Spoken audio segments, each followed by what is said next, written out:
la República con nuestro compañero Álvaro Cisneros, porque las reacciones están allí a la orden del día. Álvaro, muy buenas tardes. Me imagino que hay bastante conmoción respecto a la entrevista que difundimos esta mañana en Panamericana Televisión. Buenas tardes. Eli, buenas tardes. Así es, gran controversia ha generado las declaraciones del señor José Luis Fernández Latorre, ex jefe de la Dirección Nacional de Inteligencia, aunque en el Congreso de la República nos encontramos en semana de representación y son muy pocos los parlamentarios que han asistido al Palacio Legislativo durante esta mañana. Se vio a la congresista María del Carmen Alba y a la congresista Milagros Jáuregui indicando pues de que esta revelación que hizo el señor Fernández Latorre ya configura una prueba más o un indicio más como para que algunos congresistas que se mostraban todavía como un apoyo y respaldo al presidente Castillo ahora puedan cambiar de posición y opten por la vacancia que el día de mañana se va a debatir y votar. Ese es un poco el panorama que se ve en este momento en el Congreso de la República. Hay muy poca presencia de legisladores aún, por lo que estamos en semana de representación. Pero el día de mañana va a ser un día determinante en donde se va a debatir esta moción de vacancia, que si bien no incluye estos hechos revelados el día de hoy en Panamericana Televisión, sin duda va a generar mucha polémica y podría cambiar la posición de algunos parlamentarios que hasta el día de hoy se mostraban como férreos defensores del Ejecutivo y en especial de la figura del presidente Pedro Castillo.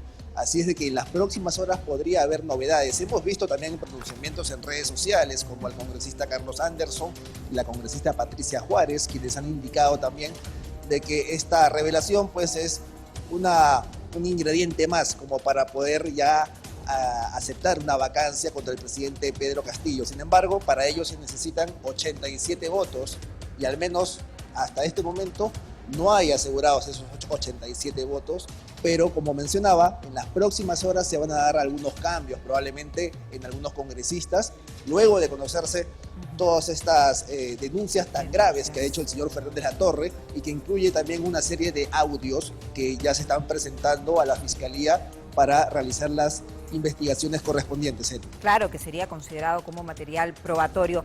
Justamente te quería consultar, Álvaro, si se sabe si el día de mañana se va a presentar el presidente de la República, Pedro Castillo, o va a ir su abogado. ¿Ya hay antecedentes respecto a esto? Por ahora no hay una información certera sobre esto. La posición oficial de la defensa del presidente Castillo era de que se estaba analizando el tema y que se estaba esperando documentación por parte del Congreso de la República que acompañe esta moción de vacancia. Recordemos que para la defensa del presidente no está completa la documentación.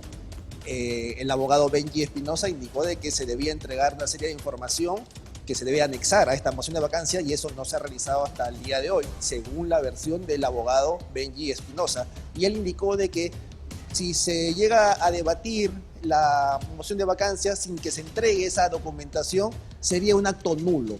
Esa es la posición de la defensa del presidente de la República. Sin embargo, en el Congreso, recordemos que el presidente del Congreso, José Williams, indicó de que la moción de vacancia se había entregado completa y con todos los elementos que se requieren y que esta moción de vacancia no tiene por qué verse alterada y que el día de mañana a las 3 de la tarde se debatirá y votará como estaba planificado. Entonces son dos posiciones distintas. Entonces, la presencia del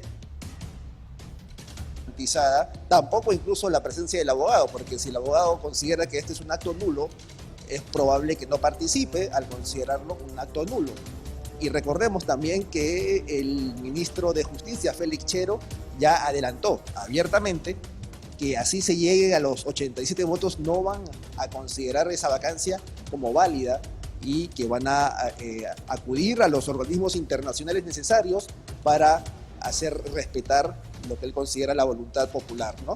Entonces, un escenario bastante complicado y tenso el que estamos viendo, donde no está garantizada la presencia del presidente Castillo para defenderse ante el Pleno y donde tampoco se sabe si es que alcanzarán los 87 votos. Justamente en eso quería incidir porque muchos congresistas, incluso de oposición, han indicado que no se tienen los votos necesarios. Se estaba especulando que faltaban unos 7, 8 votos, pero no sabemos si tras la entrevista que brindó el ex jefe de la DINI, el señor Latorre, este escenario podría cambiar. Todavía es muy temprano para poder dictaminar lo que podría suceder. Lo cierto es que ha generado un terremoto político. Las reacciones nos hicieron esperar en las redes sociales, en Twitter, y como tú indicabas, muchos de los parlamentarios están en la semana de representación, pero si estuvieran en el hemiciclo, por cierto que no pasarían por alto este tema. ¿Algo más que podamos destacar el día de hoy en la agenda parlamentaria, Álvaro?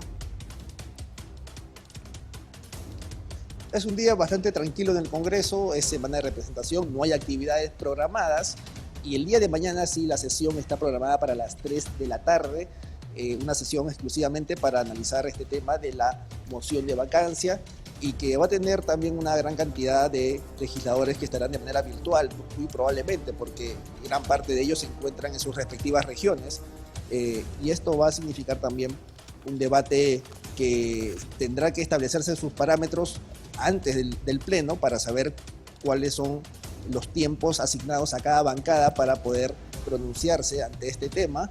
Y vuelvo a mencionar de que técnicamente este tema que se ha denunciado el día de hoy no es parte de la moción de vacancia. La moción de vacancia se hace por una serie de motivos que han sido incluidos en los documentos. Este tema denunciado el día de hoy no es parte de esa moción de vacancia. Técnicamente no debería influir, pero en la práctica esto es política. Exactamente, en la práctica esto es política y todo puede suceder y los congresistas pueden optar por tomar una decisión basada también en estos hechos o también cambiar de posición, ¿no? Es algo que vamos a descubrir con el paso de las horas. Por supuesto que sí. Por último, para finalizar, ¿siguen las rejas en el exterior del Congreso? Sí, en este momento el Jirón Junín está cerrado, el tránsito vehicular está restringido, hay rejas en el Jirón Junín y en la avenida Bancay.